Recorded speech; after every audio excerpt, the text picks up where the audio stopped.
اعوذ باللہ من الشیطان الرجیم بسم اللہ الرحمن الرحیم السلام علیکم ورحمۃ اللہ وبرکاتہ۔ عزیزان محترم، آپ نے کبھی سوچا کہ امام زمانہ اجل اللہ فرجہ شریف سے ملاقات کا شرف کیسے حاصل ہو سکتا ہے؟ جس کتاب کا ہم تذکرہ کریں گے وہ ہے سید حسن ابتہی کی مشہور زمانہ ملاقات با امام زمان۔ یہ کتاب محض قصوں کا مجموعہ نہیں بلکہ معرفت امام کا ایک سفر ہے۔ آئیے دیکھتے ہیں کہ وہ خوش نصیب کون تھے کہ جنہوں نے اس نور کا بچشم خود مشاہدہ کیا۔ جتنی بھی آڈیوز اس کی پیش کی جائیں گی اس کے لیے آپ پلے لسٹ بنامے ملاقات با امام زمان ملاحظہ کر سکتے ہیں۔ آج انشاءاللہ کہ ہماری اس کتاب کا حصہ نمبر 2 بیان کیا جائے گا اور کتاب میں ہے حکایت نمبر 5۔ مرحوم شہید حجت الاسلام والمسلمین جناب آقا سید عبد الکریم ہاشمی نژاد کا ایک استاد تھا۔ اس کا نام آقا شیخ علی فریدۃ الاسلام کاشانی تھا۔ میں نے ان کے مختصر حالات زندگی کتاب پرواز روح میں لکھے ہیں۔ انہوں نے بیان کیا کہ ایک رات میرے استاد مرحوم قم میں اوپر والے کمرے کی بالکنی پر صحن کی طرف منہ کر کے کھڑے تھے اور حضرت بقیت اللہ ارواحنا فدا کو زیارت آل یاسین کے ساتھ زیارت کر رہے تھے۔ آن حضرت کے ساتھ مناجات میں مشغول تھے۔ میں بھی ان کے نزدیک انگیٹھی میں آگ روشن کر رہا تھا تاکہ بستر گرم کریں، یعنی آگ کے لیے پنکھا چلا رہا تھا تاکہ کرسی کے نیچے آمادہ ہو جائے۔ یہاں پر کرسی سے مراد ہے کہ میز کے نیچے انگیٹھی یا آج کل ہیٹر وغیرہ رکھتے ہیں اور اس میز پر بہت بڑا لحاف ڈال دیتے ہیں، ادھر ادھر سے اس میں ہاتھ پاؤں ڈال کر سردیوں بیٹھتے ہیں، اسے کرسی کہتے ہیں۔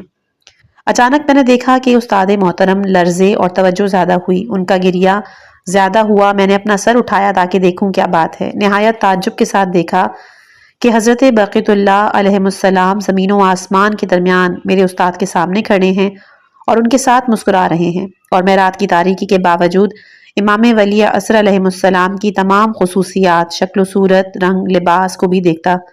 پھر میں نے اپنے سر کو نیچے کیا، 2 مرتبہ سر کو اٹھایا اور آن حضرت کو اسی قیافے اور تمام خصوصیات کے ساتھ دیکھا۔ بالآخر میں نے چند مرتبہ اسی عمل کو دہرایا اور ہر بار جمال مقدس آن حضرت کی زیارت ہوتی تھی، یہاں تک کہ آخری مرتبہ سر کو نیچے جھکایا تو میں متوجہ ہوا کہ استاد محترم آرام فرما رہے ہیں۔ جب سر کو اٹھایا، اس مرتبہ آن حضرت کی طرف نگاہ کی تو اب وہاں موجود نہ تھے۔ معلوم ہوا کہ میرے استاد محترم کی مناجات ان کے جانے کے ساتھ منقطع ہوئی۔ اس واقعے کے بعد میں اور میرے استاد کمرے میں کرسی کے نیچے بیٹھے ہوئے تھے۔ میرے استاد محترم کو یہ گمان تھا کہ میں نے کوئی چیز نہیں دیکھی، چاہتے تھے کہ مجھ سے اسے پوشیدہ رکھیں۔ میں نے پہل استاد محترم سے عرض کیا، آپ نے آقا کو کہیں لباس میں دیکھا؟ انہوں نے تعجب کی حالت میں مجھ سے پوچھا، مگر تم نے آن حضرت کو دیکھا ہے؟ میں نے عرض کیا، جی ہاں، لباس لکیر دار، امامہ سبز، شکل و صورت میں جاذب۔ خلاصہ یہ کہ جو خصوصیات آن حضرت نے دیکھی تھی تمام بیان کی۔ استاد محترم نے میری گفتگو کی تصدیق کی، تشویق کی اور خوشحال ہوئے کہ میں بھی امام زمانہ علیہ السلام کی ملاقات کی لیاقت رکھتا ہوں۔ میں سال 1333 ہجری شمسی میں مرحوم شہید سید عبد الکریم ہاشمی نژاد کے ساتھ علوم دین حاصل کرنے کے لیے نجف اشرف گیا تھا۔ شب جمعہ کربلا محلہ زیارت کے لیے گئے میں نے ابو الفضل عباس علیہ السلام کے حرم میں التجا کی کہ امام زمانہ علیہ السلام کے وجود مقدس کے بارے میں میرا یقین زیادہ پختہ ہو۔ بس پھر حضرت امام حسین علیہ السلام کی زیارت کے لیے آن حضرت علیہ السلام کے حرم کے صحن میں آئے۔ ہاشمی نژاد میرے ساتھ تھے، حالانکہ وہ میری نیت سے بالکل واقف نہ تھے، لیکن اس قصے کو میرے لیے بیان کیا۔ اس قدر میرے قلب کو سکون ہوا کہ یقین پیدا ہو گیا کہ حضرت ابو الفضل عباس علیہ السلام اس وسیلے سے میری حاجت پوری کرنا چاہتے ہیں اور میرے دل کو مطمئن کرنا چاہتے ہیں۔ حکایت نمبر 6 ہے۔ آقا حاج شیخ اسماعیل نمازی مشہد مقدس میں مقیم ہیں۔ ان کا قصہ مشہور ہے، اہل مشہد میں سے کئی لوگوں نے اسے بیان کیا اور میں نے خود بھی مدینہ منورہ میں ان سے سنا۔ آقا نمازی فرماتے ہیں کہ میں اہالیان مشہد میں سے چند افراد پر مشتمل قافلہ ایک مرتبہ مکہ معظمہ کی زیارت کے لیے لے کر چلا۔ اس زمانے میں لوگ نجف اشرف کے راستے جاتے تھے، صحرا بیابان جس میں آب و گیا کا نہ نام و نشان ہوتا، پکی سڑکیں تو درکنار ایسا راستہ بھی نہیں ہوتا تھا جس پر فقط بجری ڈالی گئی ہو۔ صرف چند لوگ جو راہ شناس تھے مخصوص علامات کے ذریعے راستہ تلاش کرتے تھے، رہنمائی کرتے تھے، تیل، پانی وغیرہ کافی مقدار میں اپنے ساتھ لے کر چلتے تھے تاکہ راستے میں نہ رہیں۔ ہم پانی اور ڈیزل وغیرہ کے اعتبار سے مطمئن تھے، یہاں تک کہ 2 ڈرائیور ہمارے ساتھ تھے۔ مسافروں کے پاس غذا پانی کافی مقدار میں ہمراہ تھا۔ ہم اپنا راستہ لیے ہوئے چلتے جاتے تھے۔ ان دونوں ڈرائیوروں میں سے ایک آدمی متقی نہیں تھا۔ اتفاقاً اس دن غروب کے نزدیک بیابان کے وسط میں وہ سیٹرن پر بیٹھا ہوا تھا۔ معذرت سے یہ لفظ سمجھ میں نہیں آ رہا، یا اسٹیئرنگ ہوگا، بہرحال ہو سکتا ہے اسٹیئرنگ ہو۔ تو ہم نے اس سے کہا رات ہونے کو ہے، اس لیے یہاں ہی قیام کریں، صبح آرام کے ساتھ یہاں سے چلیں گے۔ اس نے ہماری بات کی پرواہ نہیں کی اور چلتا رہا یہاں تک کہ رات ہو گئی۔ کچھ وہ گزرنے کے بعد چلتے چلتے رک گیا اور کہا اب مجھے راستہ معلوم نہیں ہے۔ ہم سب بس سے نیچے اترے، رات وہیں گزاری۔ صبح جب نیند سے بیدار ہوئے تو دیکھا کہ راہ بالکل نظر نہیں آتا، یہاں تک کہ ہوا میں سنگریزے اڑ کر بس کے ارد گرد جمع ہو گئے تھے اور معلوم ہی نہیں ہوتا تھا کہ ہم کدھر سے آئے۔ میں نے مسافرین کو کہا بس پر سوار ہوں اور ڈرائیور کو کہا کہ تقریباً 10 فرسخ مشرق، 10 فرسخ مغرب اور 10 فرسخ جنوب اور 10 فرسخ شمال کی طرف چلیں تاکہ راستہ مل جائے۔ ڈرائیور نے بات قبول کی۔ اس بیابان میں شام تک یوں ہی چلتے رہے لیکن راستہ نہ مل سکا۔ پھر دوسری رات بھی اسی بے آب و گیا صحرا میں گزاری لیکن میں بہت پریشان تھا۔ دوسرے دن اسی طرح چلتے رہے، رات تک راستے کا کوئی نشان نہ ملا۔ اس دوران پیٹرول وغیرہ ختم ہو گیا اور سورج غروب ہونے لگا۔ بس کھڑی کر دی چونکہ تیل ختم ہو چکا تھا، پانی بھی ختم ہونے کو تھا۔ اس رات اللہ تعالیٰ کی بارگاہ میں بہت ہی عجز و نالہ کیا۔ صبح ہم سب موت کے منہ میں معلوم ہوتے تھے، اس لیے کہ پانی بالکل ختم ہو چکا تھا اور پیٹرول بھی ختم ہو گیا تھا۔ راستے کا علم نہیں تھا۔ میں نے مسافروں کو کہا آؤ مل کر منت مانے کہ اگر خداوند کریم اس بیابان سے ہمیں نجات دے تو ہم اپنے وطن پہنچیں گے، جو کچھ مال ہمارے پاس ہے وہ راہ خدا میں دے دیں گے۔ تمام مسافروں نے کہا قبول ہے اور اپنے آپ کو اللہ کے حوالے کر دیا۔ صبح کے تقریباً 9 بج چکے تھے، ہوا گرم ہونے کے نزدیک تھی اور ہمیں یقین تھا کہ پانی نہ ہونے کی وجہ سے کچھ آدمی فوت ہو جائیں گے، اس لیے میں بہت ہی پریشان تھا۔ اپنی جگہ سے اٹھا، مسافروں سے ذرا دور جا کر بیٹھا۔ اتفاقاً ایک مقام پر ایک کا ٹیلا تھا، میں اس کے پیچھے جا کر بیٹھ گیا اور بہتے ہوئے آنسوؤں کے ساتھ آہو فریاد کر رہا تھا، یا ابا صالح مہدی ادرکنی، یا صاحب الزمان ادرکنی، یا حجت ابن الحسن ادرکنی۔ میرا سر نیچے کی طرف جھکا ہوا تھا، آنسوؤں کے قطرے زمین پر گر رہے تھے کہ اچانک مجھے معلوم ہوا پاؤں کی آواز آ رہی ہے جو میرے قریب ہوتی جا رہی ہے۔ اپنے سر کو اوپر اٹھایا تو ایک عربی مرد کو دیکھا، اونٹوں کی مہار اس کے ہاتھ میں ہے اور چاہتا ہے کہ عبور کرے۔ میں نے آواز دی آغا ہم یہاں اپنا راستہ گم کر بیٹھے ہیں، ہمیں راستے تک پہنچاؤ۔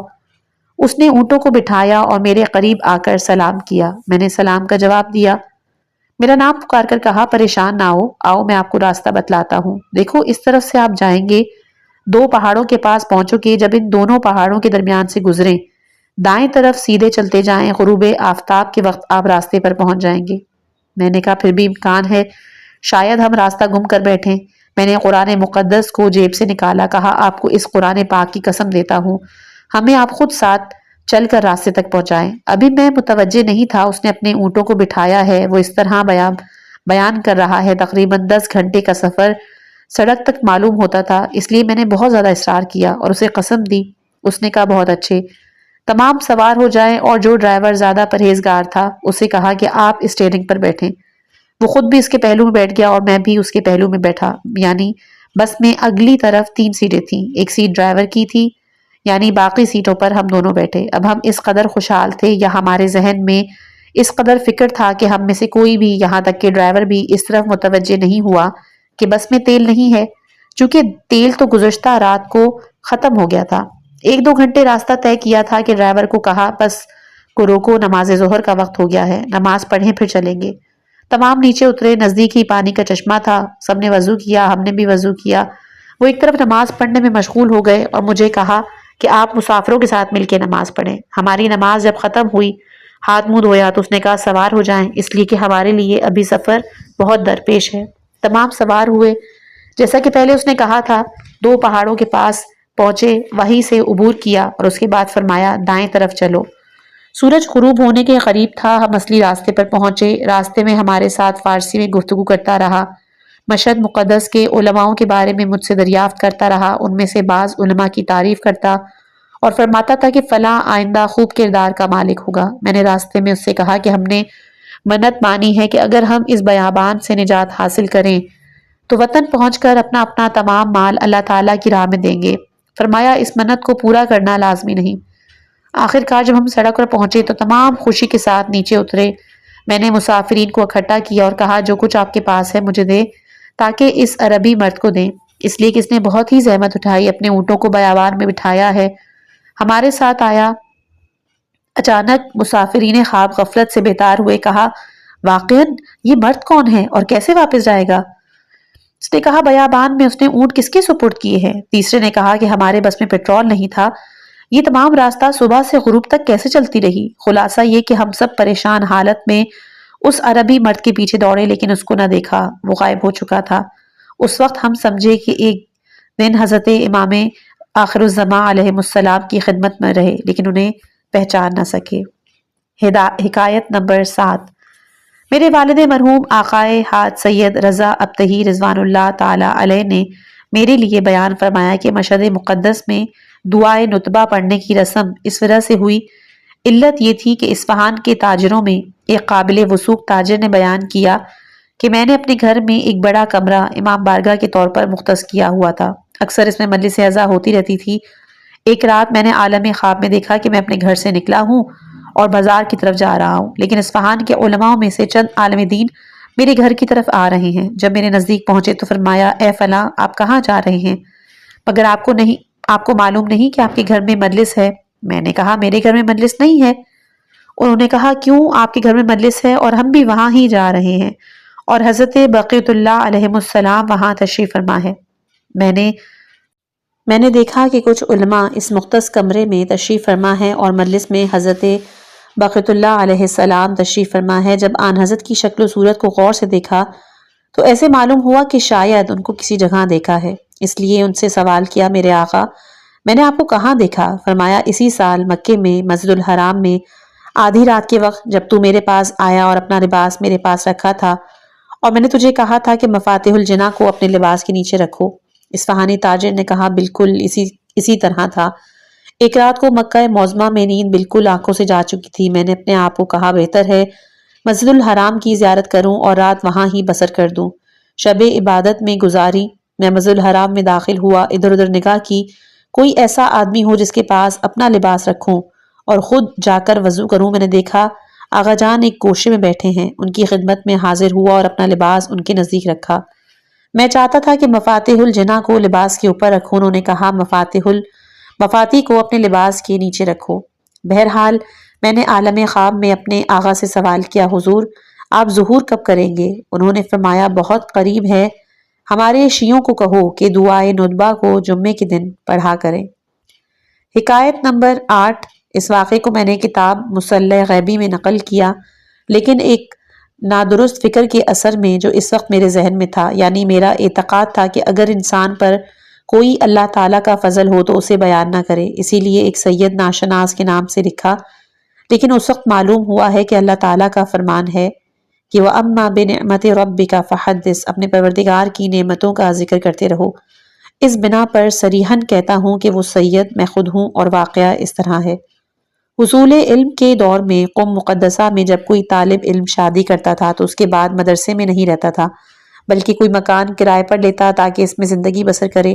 طبعاً بھی ضروری تھا کہ زوجہ کے لیے مکان مہیا کر لے، کم از کم ایک کمرہ مطالعہ اور مہمانوں کی پذیرائی کے لیے بھی ہونا چاہیے۔ مالی وسائل کے لحاظ سے ہماری پوزیشن اچھی نہ تھی، مجبور تھے کہ ایک کسی رشتہ دار یا دوست کے ساتھ مل کر 3 کمروں والا مکان لیں، ایک کمرہ کتاب خانہ مطالعہ کے لیے اور ایک کمرہ زندگی بسر کرنے کے لیے ہونا چاہیے۔ ایک روز جمعے کے دن میں کتاب خانے میں بیٹھا مطالعہ کر رہا تھا، میں نے دیکھا کہ صاحب خانہ جو کہ ایک عورت تھی اس نے دروازہ کھٹکھٹایا اور مکان میں داخل ہوئی۔ ہمارے گھر والوں کے ساتھ نہایت مؤدبانہ احوال پرسی کی جو زیادہ تر ہیلا سازی کے مشابہ تھی، کافی دیر تک اہل خانہ کو اذیت کی۔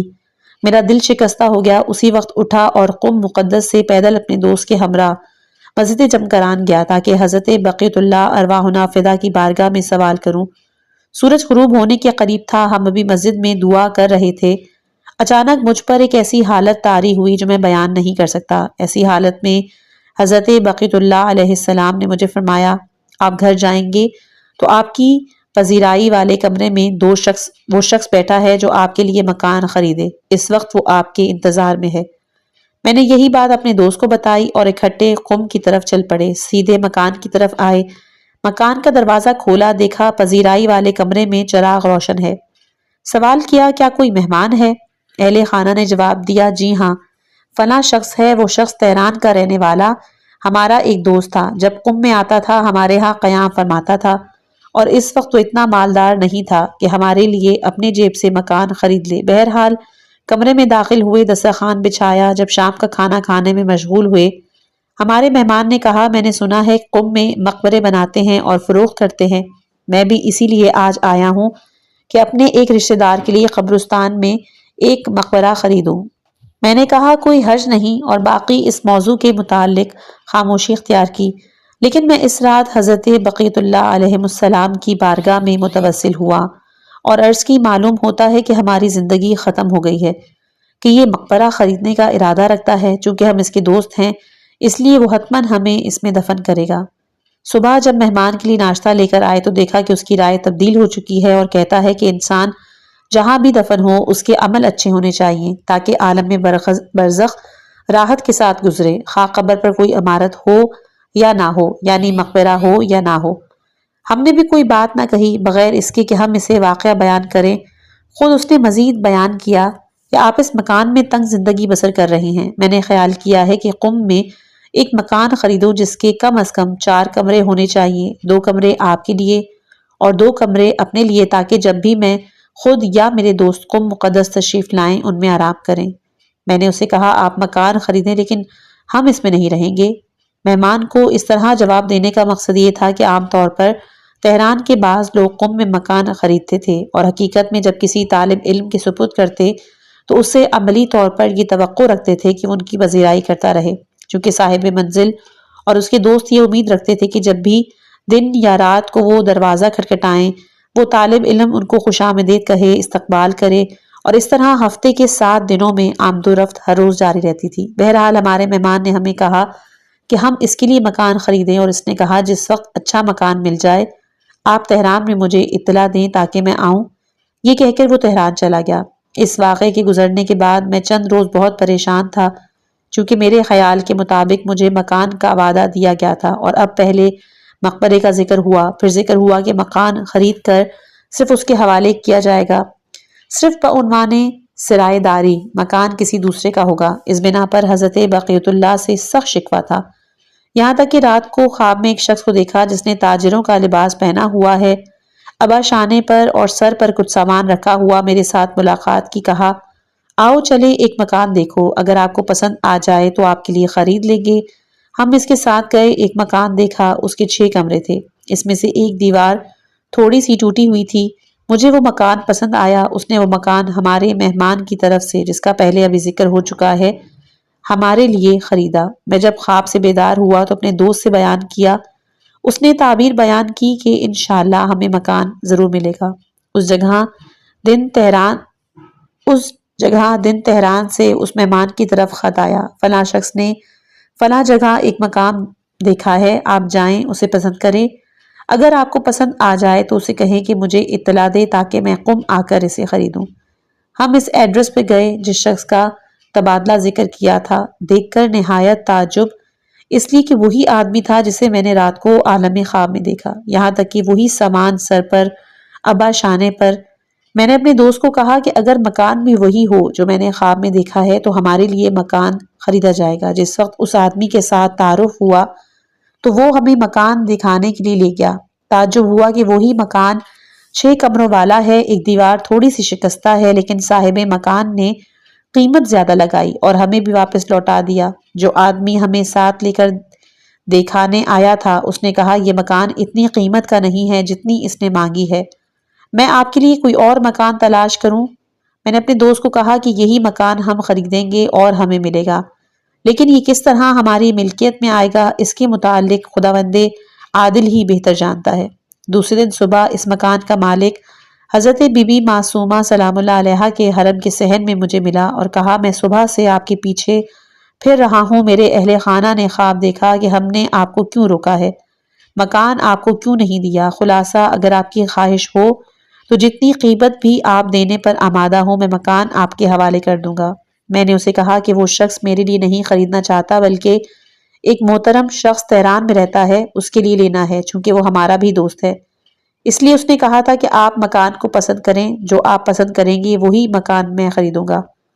مکان کے مالک نے کہا کہ اگر اس طرح ہے تو میں اسے مکان نہیں دوں گا، چونکہ میری زوجہ نے مجھے بتایا ہے کہ خواب میں مجھے کہا گیا ہے کہ آپ نے اپنے مکان کے دروازے سے ایک سید کو کیوں واپس کیا۔ قصہ مختصر کہ میں اپنی معرفی شدہ شخص کے پاس گیا، صاحب مکان کے ساتھ جو گفتگو ہوئی پوری تفصیل کے ساتھ بیان کی۔ اس نے کہا کہ اس طرح نہیں ہے، بلکہ وہ تہرانی جو آپ کا اور میرا بھی دوست ہے، وہ چاہتا ہے کہ آپ کے لیے مکان خریدے۔ فوراً اسے تہران خط لکھا گیا، وہ قم تشریف لائے، ہمارے لیے مکان خریدا۔ میں چونکہ عزت نفس کے بارے میں بہت ہی محتاط تھا، میں نہیں چاہتا تھا کہ مکان کی رقم اس سے قبول کروں۔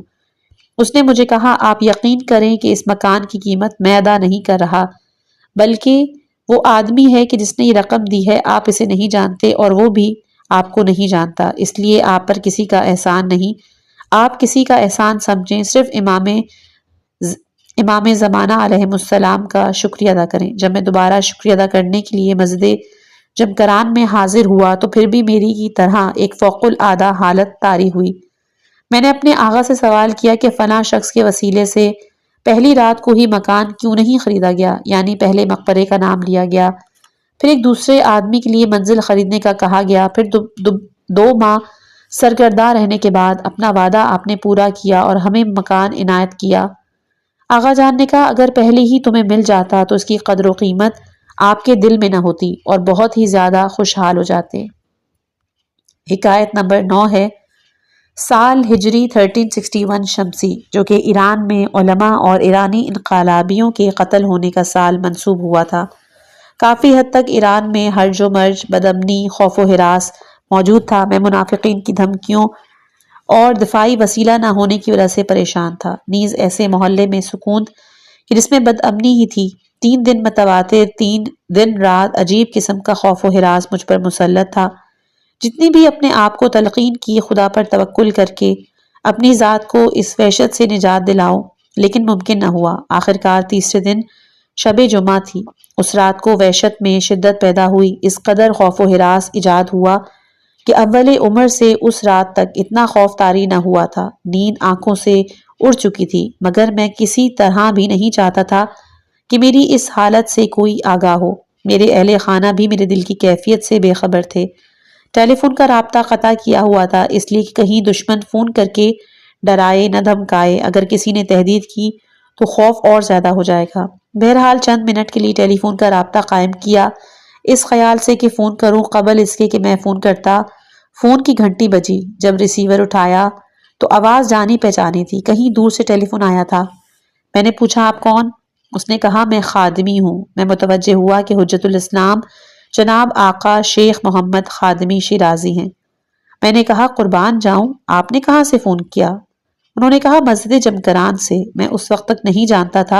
میں نے پوچھا مگر مسجد جمکران میں ٹیلی فون کی سہولت موجود ہے؟ اس نے کہا جی ہاں، اور ٹیلی فون نمبر مجھے لکھوایا۔ پھر اس نے کہا یہاں پر آج کی رات ایک شخص جو آپ کو جانتا ہے، حضرت بقیت اللہ علیہ السلام کی خدمت میں پہنچا ہے۔ آن حضرت نے اسے کہا ہے کہ آقا ابتہی مشہد مقدس میں سخت وحشت میں مبتلا ہے۔ آقا خادمی کو کہہ کر ٹیلی فون کر کے اسے کہو کہ آپ پریشان نہ ہوں، ہم اس کے مددگار ہیں، اس کی حفاظت کرنے والے ہیں اور اس سے مصائب و آلام دور کریں گے، اور اگر فون کے ذریعے اس کا خوف و ہراس دور نہ ہو تو پھر چاہیے کہ آقا خادمی مشہد مقدس جائیں، وہاں جا کر آقا ابتہی کو خوف و ہراس سے باہر نکالیں۔ جب میں نے یہ باتیں سنی تو گریہ کرنے لگا اور اپنے آپ کو مخاطب کر کے کہا دیکھو ہم اپنے آقا امام زمان علیہ السلام سے کس قدر غافل ہیں، مگر انہیں ہماری کس حد تک فکر ہے، اور وہ بھی مجھ جیسے انسان کی فکر کہ جو سر سے پاؤں تک گنہگار ہے۔ یہ غافل ہوں، ناشکرہ شخص ہوں، مجھ میں اتنی صلاحیت ہی نہیں۔ مختصر یہ کہ اس رات اسی وقت تمام خوف و ہراس برطرف ہو گیا، اس معجزے کے بعد کہ خدا اور امام زمان علیہ السلام کے علاوہ میری وحشت سے کوئی آگاہ نہ تھا، اور ٹیلی فون میں مطلب بالکل واضح طور پر بیان کیا گیا تھا۔ اب اس کے بعد میں کیوں خوف و ہراس میں مبتلا رہتا؟ جی ہاں، اگر ایمان مضبوط ہوتا تو اس سے پہلے بھی وحشت میں مبتلا نہ ہوتا۔ بہرحال میں نے ان کی خدمت میں عرض کیا کہ آپ کے اس ٹیلی فون سے میں بالکل پرسکون ہوں، وحشت ختم ہو گئی ہے، اور اس خوشخبری کے بعد کہ میرے امام، میرے آقا، میرے مولا مجھ پر نظر رکھتے ہیں، میں حاضر ہوں کہ شیر کے منہ میں چلا جاؤں، لیکن اگر آپ امام رضا علیہ السلام کی زیارت کے لیے مشہد مقدس تشریف لائیں تو ہم خوشحال بھی ہوں گے۔ آغا خادمی نے کہا، مجھے صرف اتنا ہی حکم ہوا تھا جو انجام دے دیا۔ بالآخر خدا حافظ کہہ کر ریسیور رکھ دیا، اور اس پیغام کی وجہ سے میری معرفت اور وجود امام زمانہ علیہ السلام کے بارے میں یقین میں اضافہ ہوا۔ اس رابطے کے بعد میں میرے اہل خانہ جنہیں بیداری اور نیند میں کئی دفعہ حضرت بقیت اللہ ارواحنا فدا کی خدمت میں حاضر ہونے کا شرف حاصل ہوا، بہت زیادہ متوسل اور وجود مقدس کی طرف متوجہ ہوتے ہیں۔ جو خوف و ہراس مجھ پر طاری ہوا تھا، اس واقع خادمی کے دوران 2 روز کے بعد مجھے بیان کیا کہ آج صبح کی نماز کے بعد میں حضرت بقیت اللہ ارواحنا فدا علیہ السلام کی زیارت پڑھنے میں مشغول تھی۔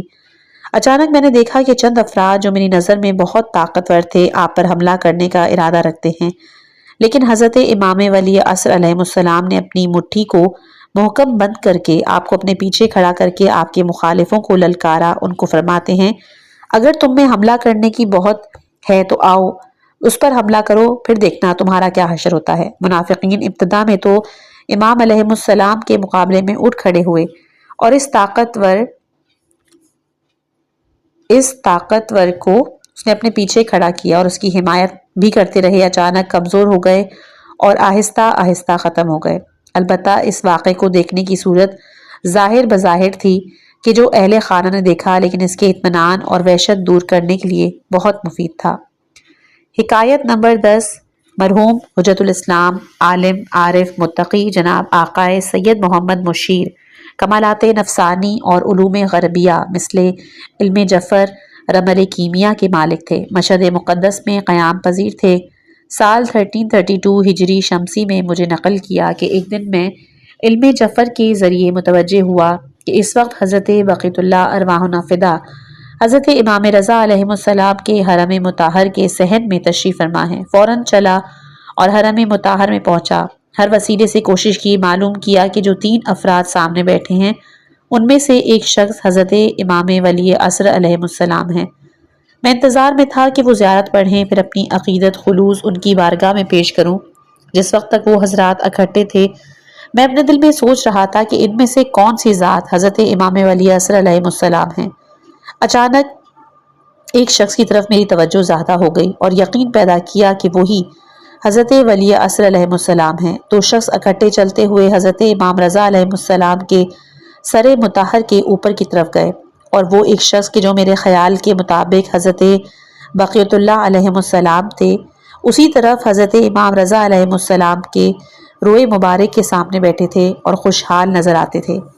میں بھی خوشحال تھا کہ حضرت امام زمانہ علیہ السلام کو دیکھ رہا ہوں، لیکن چند منٹ کے بعد ان 2 افراد میں سے جو بالائے مطہر امام رضا علیہ السلام کی طرف گئے تھے، ایک شخص واپس آیا اور جس کو میں امام زمانہ علیہ السلام گمان کر رہا تھا، اسے عربی زبان میں کہا، حضرت مہدی علیہ السلام چلے گئے ہیں۔ وہ شخص بھی جلدی سے اپنی جگہ سے اٹھا اور اس شخص کے پیچھے چلا گیا۔ میں اس وقت متوجہ ہوا کہ میں نے ان 3 اشخاص میں سے جسے امام زمانہ سمجھا تھا وہ اشتباہ تھا، اس لیے میں بھی جلدی کے ساتھ ان کے پیچھے چل پڑا، لیکن وہ معجزے کے ساتھ بغیر اس کے کہ تیز چلے، اور میں دوڑتا تھا مگر وہ مجھ سے بہت دور چلے گئے، یہاں تک کہ میں انہیں دیکھ نہ سکا۔ میں نے آغا مشیر کو کہا، یہ کیسے ہوا کہ آپ کا حساب تمام جگہ درست رہا مگر حساس جگہ پر یعنی وجود مقدس حضرت بقیت اللہ ارواحنا فدا کی تشخیص میں ان 3 افراد کے درمیان اشتباہ کیا؟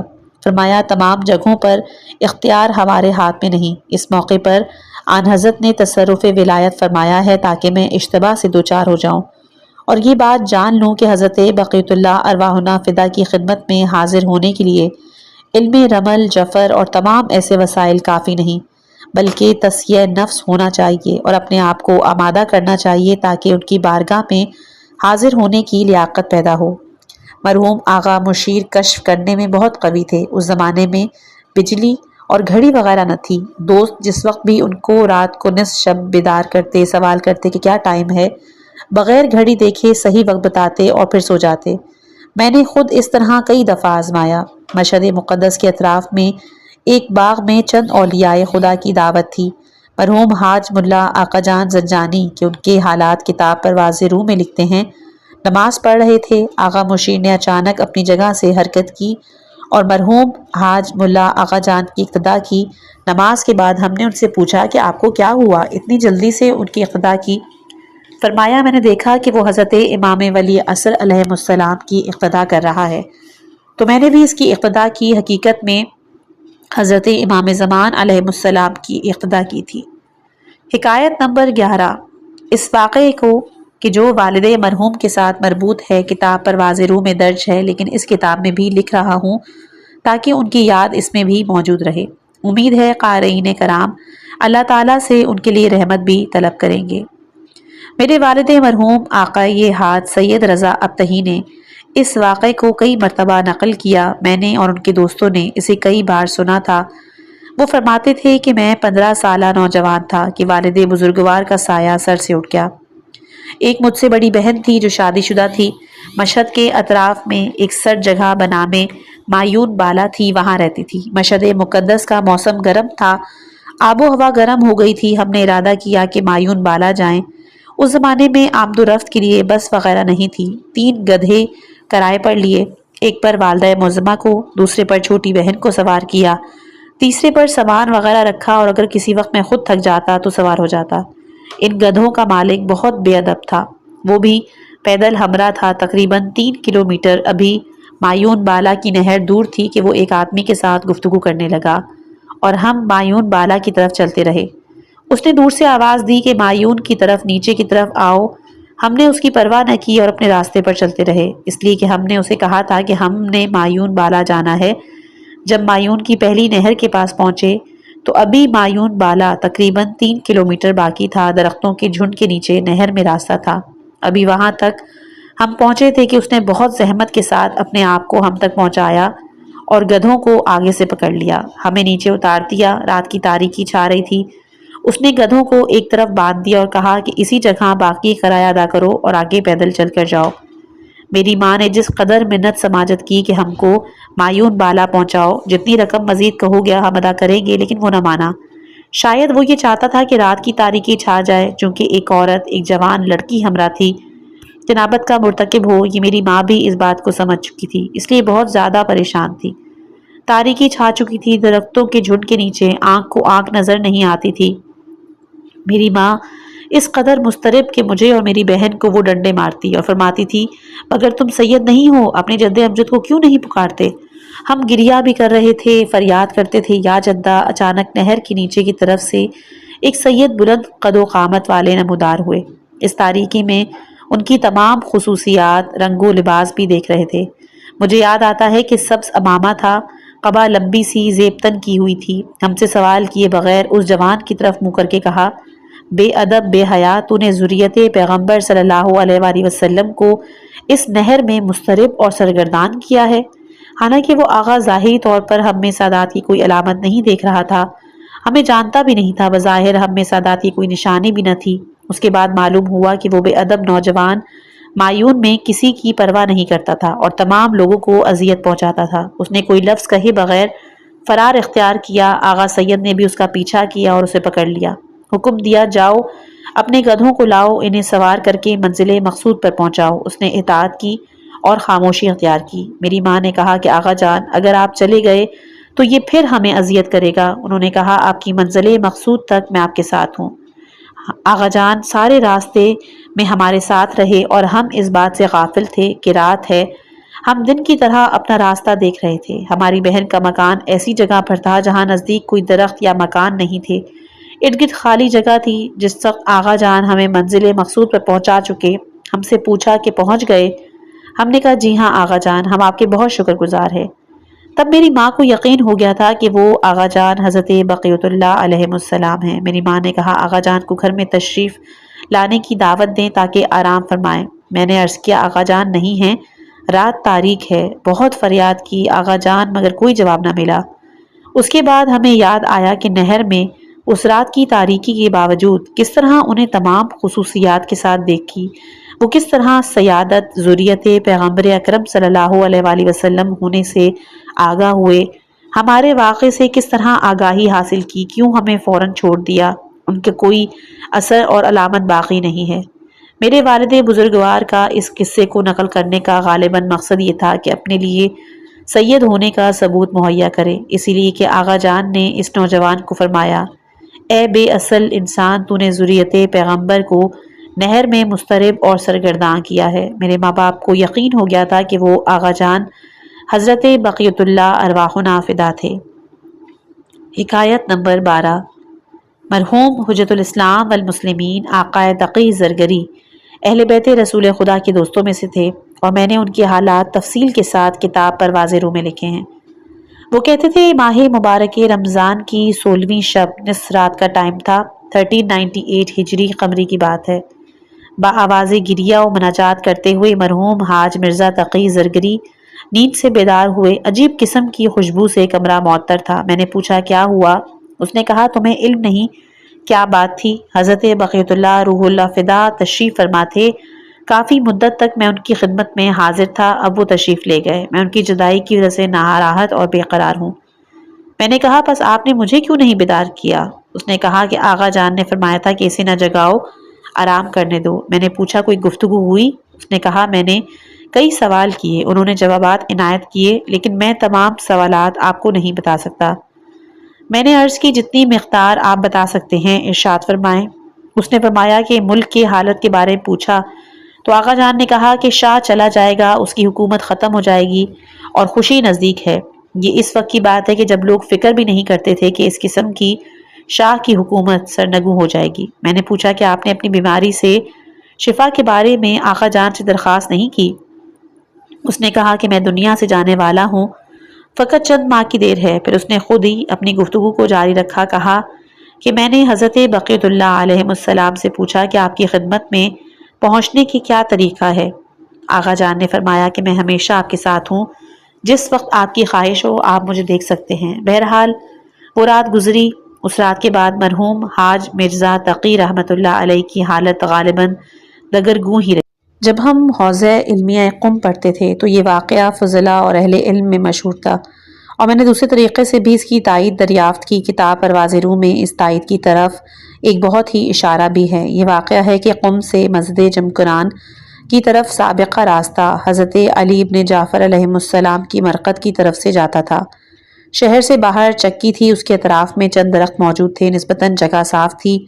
حضرت بقیت اللہ علیہ السلام کے عاشقوں کی وعدہ گاہ وہی جگہ تھی۔ جمعرات کے دن صبح ہر ہفتے میں مرحوم حاج ملا آقا جان کے چند دوست اس جگہ اکٹھے ہوتے تھے تاکہ مل کر مسجد جمکران جائیں۔ ایک دن بروز جمعرات صبح کے وقت سب سے پہلے وعدہ گاہ پر جو شخص پہنچا وہ مرحوم حجت الاسلام والمسلمین آقای مرزا تقی زرگری تبریزی تھے۔ خوب روحانیت کے مالک اپنے آپ کو کہتے ہیں کہ اگر ٹھہر جاؤں تاکہ رفقا پہنچ جائیں تو شاید اپنی حالت کو سنبھالنے کی قدرت نہ رہے، اسی لیے تنہا مسجد کی طرف چل پڑے۔ اس قدر تزکیہ نفس تھا کہ طلباء مسجد جمکران کی زیارت کے بعد جب قم واپس آئے تھے تو اس سے راستے میں ملاقات کرتے تھے، لیکن وہ کسی کی طرف متوجہ نہیں ہوتے۔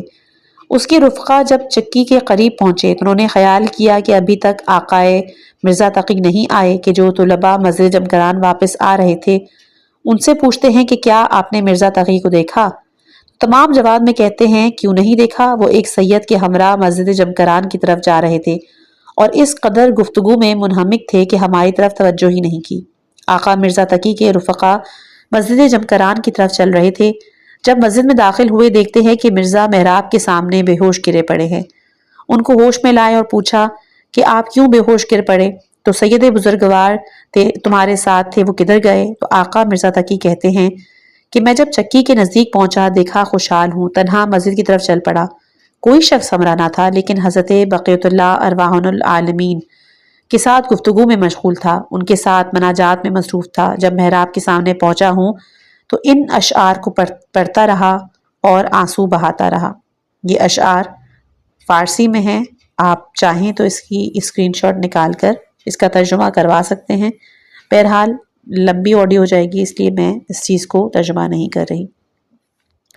اچانک محراب کی طرف سے آواز بلند ہوئی اور مجھے جواب دیا کہ مجھ میں طاقت نہیں رہی، ہوش و حواس جاتے رہے۔ معلوم ہوا کہ سارا راستہ حضرت بقیت اللہ علیہ السلام کی ہمراہی میں طے کیا، لیکن جو ان کی آواز سنے وہ بے ہوش ہو جاتا ہے، بس خود ان کو دیکھنے کی طاقت کیسے رکھتا؟ اس لیے جو لوگ ان کو نہیں پہچانتے تھے انہوں نے ان کا دیدار کیا، لیکن وہ خود تنہا حضرت حجت بن الحسن علیہ السلام کے ساتھ مناجات کی لذت حاصل کرتے تھے۔ حکایت نمبر 14 ہے کہ سال ہجری 1342 شمسی اصول اور فقہ کا دورہ تحصیل مکمل کیا، چاہا کہ قرآن کریم کے ارشاد کے مطابق مشہد مقدس کے لوگوں کی پرارزش خدمت کروں۔ محلہ سعد آباد مشہد میں بہائی لوگوں کا گڑھ تھا کہ کم از کم 150 گھر وہاں آباد تھے، اس لیے اس جگہ کو منتخب کیا۔ مشہد مقدس اور ایران کے نیک لوگوں کے تعاون سے ایک مسجد بنام مسجد صاحب الزمان تعمیر کی گئی، ایک بڑا ہال بنام مرکز بحث و انتقاد و دینی بنایا گیا۔ اسی جگہ مذہبی اور اعتقادی سوالات کے جواب دیے جانے کا بندوبست بھی کیا گیا۔ الحمدللہ بہت تھوڑی مدت میں پرارزش خدمات حضرت بقیت اللہ ارواحنا فدا کی بارگاہ میں تقدیم کی گئی۔ میں نہیں چاہتا کہ اس مسجد و مرکز اور کتاب خانے کی فعالیت اور شرح لکھوں، اور نہ ہی یہ لکھنے کی خواہش ہے کہ مجھے کتنی تکالیف برداشت کرنی پڑیں۔ جو ذکر کرنا ضروری ہے وہ یہ کہ تقریباً 10 سال کی محنت کا یہ نتیجہ نکلا کہ اس محلے میں مومنین کے گھروں میں تبدیل ہو گئے۔ شاہ کے زمانے میں ایران میں کوئی سڑک بنام حضرت امام صاحب الزمان علیہ السلام نہ تھی، لیکن ہم نے مسجد اور اس کے سامنے والی سڑک، چوک، مرکز بحث و انتقاد دینی کو امام صاحب الزمان علیہ السلام کے نام کے ساتھ منسوب کیا۔ آہستہ آہستہ اس محلے سے بہائیت کا اثر ختم ہوتا گیا، یہاں تک کہ سوڈا کی بوتل کہ جو بہائیوں سے متعلق تھی بنام پیپسی کولا مشہد مقدس میں ہر جگہ فروخت ہوتی تھی۔ یہاں کے رہنے والے لوگ پینے سے اضطراب کرنے لگے، اس کا استعمال بالکل چھوڑ دو۔ میرے رفقا کے جو مرکز بحث و انتقاد دینی میں ہمکاری کرتے تھے، ایک دن ان میں سے ایک شخص نے مجھے آ کر بتایا کہ ایک ریڑھی میں بہائیوں کی طرف سے ایک غریب آدمی چوکے صاحب الزمان کے قریب پیپسی کولا بیچ رہا تھا۔ ہم نے جا کر اعتراض کیا تو وہاں کے رہنے والے ایک دکاندار نے کہا، آپ کو کیا ہے؟ اور وہ ہمارے ساتھ الجھ پڑا۔ میں نے اس سے پوچھا آخرکار کیا ہوا؟ اس نے بتایا کہ جس طرح بھی ممکن ہو اسے وہاں سے دور کر دیا ہے، لیکن اس دکاندار نے ہمیں بہت اذیت کی۔ میں نے کہا یہ کوئی بڑی بات نہیں، حضرت امام صاحب الزمان علیہ السلام کی راہ پر چلتے ہوئے خدمت کرتے وقت جو بھی تکلیف پہنچی وہ اہمیت نہیں رکھتی۔ دوسرے دن میرے پاس آیا اور کہا کہ کل رات فلاں دکاندار کو دل کا دورہ پڑا ہے اور صبح کچھ طبیعت سنبھلی ہے، ابھی حکیم اور ڈاکٹر کے پاس نہیں گیا، لیکن آپ سے ملاقات کی خواہش رکھتا ہے۔ ممکن ہو تو آپ اس کے گھر جائیں تاکہ آپ سے ملاقات کر سکے۔ میں سمجھ گیا وہی شخص جس نے ہمارے رفقا سے بہائیوں کی کمک کرتے ہوئے اعتراض کیا تھا۔ وہ چاہتا تھا کہ صاحب الزمان چوک کے نزدیک پیپسی کولا فروخت ہونا چاہیے۔ میں نے اپنے دوست کو کہا بہت اچھا، میں بھی جاتا ہوں اور اس سے ملاقات کرتا ہوں۔ فوراً لباس پہنا اس دکاندار کے گھر گیا اور اس کی حالت بہت خراب تھی۔ اس کے قریب جا کر بیٹھ گیا اور احوال پرسی کی عبادت کی۔ اس نے مجھے بتایا کہ کل رات جب میں گھر آیا تو بہت خوشحال تھا کہ ایک غریب آدمی کی مدد کی۔ غذا کھانے کے بعد بستر پر لیٹ گیا، اس فکر میں تھا کہ آج میں نے ایک مفلس آدمی کی مدد کی ہے۔ اس بات پر میں خوش تھا کہ اچانک بقیت اللہ ارواحنا فدا کو دیکھا کہ وہ تشریف لائے اور مجھے ڈراتے دھمکاتے ہوئے تنبیہ کرتے ہیں، فرماتے ہیں کہ اگر اس کام سے یعنی میرے دشمنوں کی مدد کرنے پر پشیمان نہ ہوا تو تمہیں موت آ جائے گی، اور اگر توبہ کر لے گا تو شفا پا لے گا۔ میں بے ہوش ہو کر زمین پر گر پڑا۔ اس کے علاوہ مجھے کوئی خبر نہیں کیا ہوا۔ صبح کے وقت جب مجھے ہوش آئی تو میں نے ارادہ کیا کہ میں اس برے عمل سے توبہ کروں، اسی لیے خواہش کی کہ آپ میرے گھر تشریف لائیں اور گواہ رہیں کہ میں نے توبہ کی ہے۔ مجھے یقین ہے مجھے شفا ملے گی، یہاں تک کہ حکیم یا ڈاکٹر کے پاس بھی جانے کی ضرورت نہیں۔ اسی طرح ہی ہوا، کئی سال گزر چکے ہیں، وہ زندہ سلامت ہیں، بیماری کا نام و نشان بھی باقی نظر نہیں آتا۔ حکایت نمبر 15 حضرت حجت الاسلام والمسلمین جناب آقائے حاج سید ستار محمدی علاقہ آذربائیجان کے شہر میانہ کے بزرگ علماء میں سے ہیں۔ بہت نیک پرارزش انسان، ان کی سخاوت ضرب المثل ہے۔ گھر کا دروازہ کھلا ہے، علماء اور دوستوں کے لیے پناہ گاہ ہیں۔ سال 1360 ہجری شمسی میں بعض بے وفا نمک خواروں کی تکالیف کی شکایتیں لے کر مشہد مقدس حضرت علی ابن موسیٰ رضا کی خدمت میں حاضر ہوئے اور ہمارے گھر قیام کیا۔ جتنے دن ہمارے گھر میں ٹھہرے رہے فوق العادہ پریشان بے قرار۔ ایک دن میں دوپہر کے کھانے کے بعد آرام کر رہا تھا، عالم خواب میں دیکھا کہ مہمان خانے میں مخصوص مقام پر میرے والد مرحوم کہ جو فوت ہو چکے تھے زمین پر بے ہوش گرے پڑے ہیں۔ یوں معلوم ہوتا تھا کہ دل کا دورہ پڑا ہو۔ میں نے ان کے کاندھے کو مالش کی، ہوش میں آئے مجھے بتایا، بہت فکر مند ہو گیا تھا۔ مجھے معلوم حاضر ہو کر تھا کہ اب مر جاؤں گا۔ جب میں نیند سے بیدار ہوا، حضرت آقا محمدی کی خدمت میں حاضر ہو کر خواب بیان کیا۔ انہوں نے مجھے فرمایا کہ اپنے والد مرحوم کے لیے کوئی خیرات دیں۔ اس دن رات کو میں کسی کام کے لیے گھر سے باہر گیا۔ جب گھر واپس آیا، مہمان خانے میں دیکھا کہ سید محمد معظم اسی مخصوص مقام پر بے ہوش گرے پڑے ہیں کہ جہاں والد مرحوم کو عالم خواب میں گرا ہوا دیکھا تھا۔ سید معظم گرے پڑے اپنے دل پر ہاتھ رکھ کر بہت زحمت کے ساتھ سے سانس لے رہے تھے۔ میں فوراً خواب کی فکر میں پڑ گیا، ان کے شانے کی مالش کی تاکہ ہوش میں آئیں۔ جس طرح ممکن ہوا جلدی سے دوسرے کمرے میں لے گیا جو میرا آرام والا کمرہ تھا، اس کے ساتھ والے کمرے میں لٹایا۔ اس میں دروازہ تھا جو کھلتا تھا، اس لیے منتقل کیا تھا کہ ان کی حالت سے باخبر رہوں۔ چارپائی پر آرام دینے کے لیے لٹا دیا۔ چونکہ مکان شہر سے باہر قریۃ المہدی میں تھا، اس لیے رات کو حکیم یا ڈاکٹر عیادت کے لیے نہ لا سکا۔ البتہ بہت سخت پریشانی تھی، ساری رات نیند بھی نہیں آ رہی تھی۔ تھوڑی تھوڑی دیر کے بعد آغا سید محمدی کی حالت دیکھتا، احوال پرسی بھی کرتا۔ صبح جس وقت میں نے چاہا کہ کسی ڈاکٹر کے پاس لے جاؤں تو انہوں نے فرمایا کہ اب حالت قدرے بہتر ہے، حکیم کے پاس جانے کی ضرورت نہیں، اور اس کے بعد گھر والوں نے بھی مجھے یہی کہا۔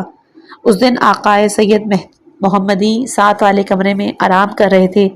ان کی حالت ٹھیک نہیں تھی۔ میں نے صبح کی نماز پڑھ لی تھی۔ نماز کے بعد بیداری کے عالم میں دیکھا کہ جس کمرے میں آقا سید محمدی لیٹ رہے ہیں اس کا دروازہ کھلا اور رسول اکرم صلی اللہ علیہ وآلہ وسلم داخل ہوئے، اور جو دروازہ ان کے اور ہمارے درمیان کھلتا تھا اس میں کھڑے ہو گئے۔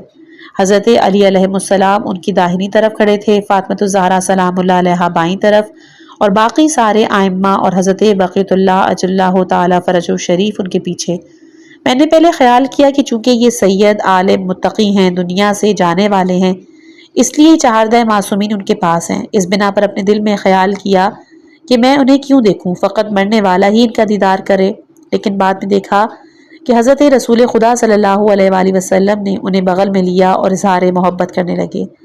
حضرت بقیۃ اللہ علیہ السلام حوصلہ افزائی کرنے لگے۔ میں یوں معلوم ہوا کہ اپنا ہاتھ آقا محمدی کے دل پر رکھا ہے اور اس کی شفا عنایت فرما کر چلے گئے۔ الحمدللہ یہ اس کے بعد بیماری کے آثار ختم ہو گئے، کسی قسم کی ناراحتی نہ رہی، اور اس کے بعد ان چند سالوں میں دل کے مرض کا نشان تک دیکھنے میں نہیں آیا۔ صحیح و سالم میانہ شہر میں آقا حکایت نمبر 16 انشاءاللہ اگلی آنے والی آڈیو یعنی کہ پارٹ 3 میں پیش کی جائے گی۔ یہ تھے وہ ایمان افروز واقعات کہ جو ہمیں بتاتے ہیں کہ امام ہم سے دور نہیں، ہماری نظروں پر گناہوں کے پردے ہیں۔ اللہ ہمیں ان لوگوں میں شامل کرے کہ جو امام کی حقیقی معرفت رکھتے ہیں۔ اگر آپ کو ویڈیو پسند آئی ہو تو صدقہ جاریہ سمجھ کے شیئر ضرور کیجیے گا، اور کمنٹ میں اللہم عجل لولیک الفرج ضرور لکھے گا۔ اگلی ویڈیو تک کے لیے مجھ کو اجازت دیجیے، اپنی خاص دعاؤں میں یاد رکھیے گا۔ والسلام علیکم ورحمۃ اللہ وبرکاتہ۔